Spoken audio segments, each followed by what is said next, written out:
دیکھیے آج کل جو حالات ہے پاکستان میں ہر جگہ پر انسرٹنٹی کی حالات ہے.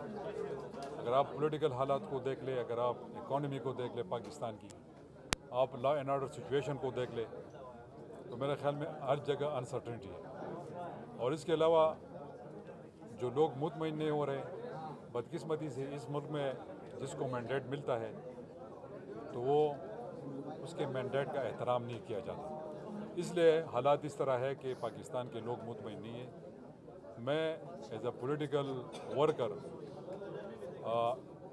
جتنے بھی ہمارے لوگ ہیں، جتنے بھی اس ملک کے بڑے ہیں، میں ان سے یہ ریکویسٹ کروں گا کہ اگر اس ملک کو بچانا ہے، جس کو مینڈیٹ ملے تو چاہے جو بھی ہو تو اس کی مینڈیٹ کی قدر ہونی چاہیے. اس طرح ہے یہ جو آپ نے بات کی ہے کہ 800-900 ارب روپے صوبے پہ قرضہ ہے. صوبے کا قرضہ ہے، صوبے پہ قرضہ ہے، اس میں کوئی دوسری رائے نہیں ہے. میرے دور میں جتنے بھی قرضے ہم نے لیے ہیں وہ ڈفرینٹ روڈس کے لیے تھے، ترقیاتی کاموں کے لیے ہم نے لیے تھے، اور ایسے پروجیکٹس کے لیے لیے تھے جس پہ دوبارہ وہ ارننگ کریں گے، ریٹرن اسی پروجیکٹ سے ہوں گے، جس سے وہ انکم جنریٹ کریں گے، اور وہی انکم جو ہے وہ دوبارہ ان قرضوں میں جائے گا. تو اس کا بوجھ جو ہے وہ عوام پہ نہیں آئے گا. جس طرح IMF سے ہم قرضے لے رہے ہیں اور وہ دوبارہ بوجھ جو ہے سود در سود جو ہے اس کا انٹرسٹ جو ہے وہ پھر لوگوں سے نکالا جاتا ہے. اصل میں مسئلہ یہ ذرا میں کلیریفائی کر دوں کہ جو ہمارے قرضے ہیں، ایک تو اس کا سود بہت ریٹ جو ہے، انٹرسٹ ریٹ جو ہے وہ بہت کم ہے، اور وہ اس طرح نہیں ہے کہ ہم نے جلدی ادا کرنا ہے، اس میں کافی ٹائم ہے. اور جو ہم نے قرضے لیے ہیں، میں نے ایشین ڈیولپمنٹ بینک سے پیسے لیے تھے، اور وہ ابھی تک وہ پیسے وہ میچور نہیں ہے، ابھی تک اس کا کام شروع نہیں ہو چکا ہے. جو میرا 4.5 سال دور ہے، اس پہ جو بھی مجھ سے بات کر سکتا ہے میں اسے بالکل اس پہ مناظرہ بھی کر سکتا ہوں. باقی حکومت جب آتی ہے وہ دیکھتی ہے کہ اپنے عوام کے لیے آپ لوگوں نے کیا کرنا ہے، تو اس کے مطابق وہ چلتی ہے. شاید ہمارے پاس اتنے پیسے نہیں ہیں، یہ غریب صوبہ ہے. آپ کے 92% ریسیٹ جو ہے وہ فیڈرل گورنمنٹ سے آپ کو ملتے ہیں پیسے. باقی کوئی 10-12% جو ہے وہ خیبر پختونخوا جو ایک غریب صوبہ ہے خود جنریٹ کرتا ہے. اور پھر آپ کے جتنی بھی سیکٹر ہے جہاں پر آپ کو ارننگ ہو سکتی ہے، منرلز ہے، مائنز ہے، اس کے علاوہ آپ کے پاس انرجی کے پروجیکٹس آ سکتے ہیں، یہ جو ٹورزم ہے اس پہ آپ کام کر سکتے ہیں. لیکن بدقسمتی سے وہ ابھی تک کوئی بھی حکومت اس میں کامیاب نہیں ہو سکا. تو میں امید رکھتا ہوں اس حکومت سے کہ اس کے لیے کوئی پالیسی بنائے، کام کرے گی اور صوبے کو اپنے پاؤں پہ کھڑا کرے گی. جو مجھے نظر آ رہا ہے اور شاید بہت سے لوگوں کو نظر آ رہا ہوگا، دیکھیں اس طرح کی حکومتیں بالکل نہیں چل سکتی. یہ جو آج کل کے حالات ہے، کسی کے پاس 2/3 اکثریت نہیں ہے مرکز میں.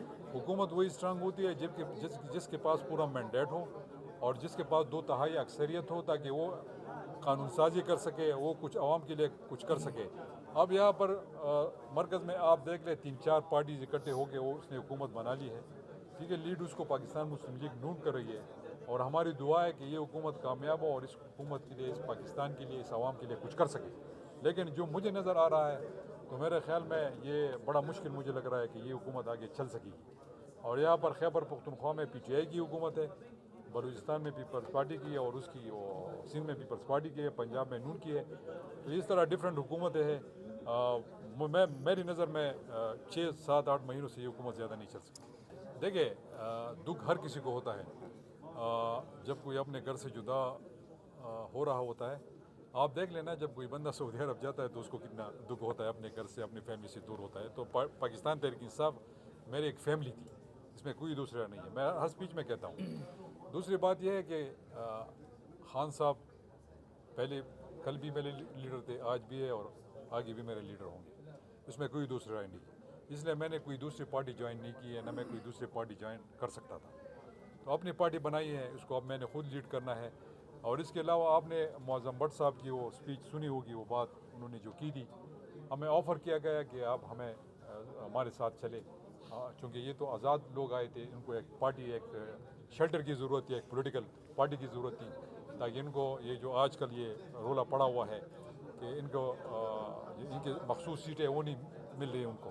تو یہ وجہ تھی، ان کی آفر آئی، ہم نے پورے دل کے ساتھ اپنی پارٹی ان کے پاس رکھ دی کہ یار بالکل ہم حاضر ہیں، اور آپ جو چاہتے ہیں بالکل ہم حاضر ہیں. کیونکہ ہم چاہتے ہیں کہ اس ملک میں جمہوریت چلے، اس ملک میں انسرٹینٹی نہ ہو. یہ ملک میرا بھی ہے اور آپ کا بھی ہے، سب کا ہے. ہم کدھر جائیں گے؟ تو اس ملک کی خاطر اور خان صاحب کی خاطر ہم نے اپنی پوری پارٹی ان کے سامنے رکھ دی. لیکن اب پتہ نہیں کہ آگے کیا ہو گیا، یہ ہمیں بھی پتہ نہیں. بہرحال ہم اپنے ایفرٹس کی تھی, انہوں نے ہم سے مانگا تھا, ہم نے پلیٹ میں رکھ کے دی تھی. باقی جو 13 سال میں نے پاکستان تحریک انصاف میں گزارے تھے وہ آپ سب کے سامنے ہے. بڑی محنت کی تھی میں نے, اور میں صرف میڈیا ہے, چونکہ میں ایک بات شیر افضل ایڈوکیٹ صاحب اکثر بولتے رہتے ہیں ٹی وی پہ, میں صرف ان کو کلیئرفائی کرنا چاہتا ہوں کہ میں کونسلر سے ڈائریکٹ وزیر اعلیٰ نہیں بنا تھا. میں اپنے 2005 میں پہلے یونین کونسل کا ناظم تھا. میں کونسلر نہیں تھا, میرے پاس 14 کونسلرز تھے. میں ناظم تھا, میں اس کو لیڈ کر رہا تھا.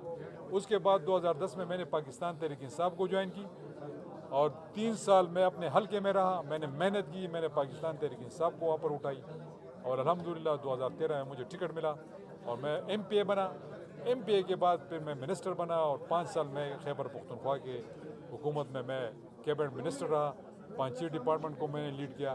پھر میں ریجنل پریزیڈنٹ بنا, پھر میں نے پورے ریجن کو لیڈ کیا, اور 2018 کے الیکشن میں الحمدللہ میں نے رزلٹ دیا. تو اس رزلٹ کے بدلے اور اس کوشش کے بدلے اور میری جو ایکسپیرینس تھی 10 سال, اس کے بعد میں وزیر اعلیٰ بنا, اور الحمدللہ 4.5 سال میں نے خیبر پختونخوا کو لیڈ کیا. اور آپ سب کے سامنے ہے, کوئی میگا اسکینڈل ہے میری حکومت کا؟ نہیں ہے الحمدللہ. اس لیے نہیں ہے کہ ہم نے پرفارم کیا تھا, اور اب آپ دیکھ لیں کہ پی ٹی آئی دوبارہ حکومت میں خیبر پختونخوا میں آئی ہے. تو میں صرف اس کو کلیئرفائی کرنا چاہتا تھا کہ پہلے اگر آپ ٹی وی پہ آئے نا, تو کم از کم انسان کی وہ پروفائل کو دیکھ لیا کریں, اور اس کے مطابق پھر آپ بات کیا کریں.